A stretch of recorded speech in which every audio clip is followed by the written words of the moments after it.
Yingabe niphumile yini emasikweni, nisekhona yini emasikweni? Kudala kwakuthi mangabe owesifazana efelwe indoda abesehlala inyanga ezintathu ma engalatshelwanga yaphuziswa imithi wachathwa, yayithi indoda mayidubuka phansi naye avukelwe isisu ahude into engazange yabonwa. Lokho kwasekungama signs, impawu zolaka lomoya walomuntu ophansi, ngoba unegazi namanzi alomuntu emzimbeni wakhe, amathunzi asuke esevukile lapho. Kuyabe kuyisayini eshoyo ukuthi sokuqala manje ukuhlasela amathunzi ehlala phezu kwakhe, ozomthinta uzoba senkingeni yalawo mathunzi naleyo mimoya.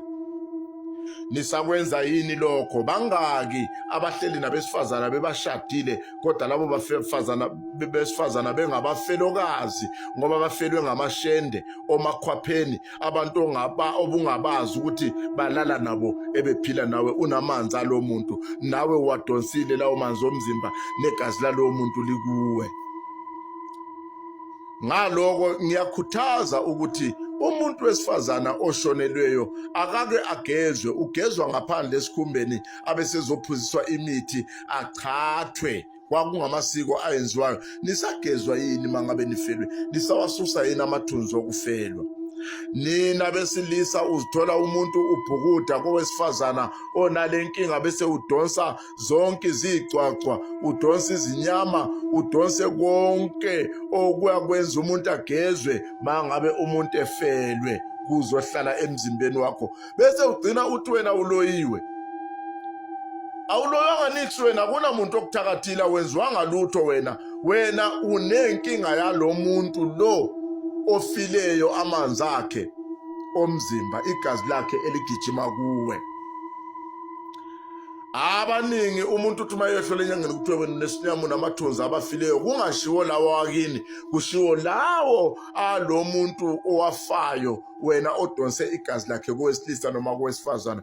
Ake sibuyeleni emasikweni wethu. Nisekhona yini emasikweni? Wayehlala lo muntu unyaka zilele umuntu wakhe ofileyo, besazama ukuthi kusukele amanzi, kusukele zayithunzi, kusukele emthunzi bemsebenze efaka inzilo eyayingawasusi lawo mathunzi, eyayiluphawu olubonisa wena ukuthi lo muntu lo usalilela noma usakhalela omunye wakhe ofileyo.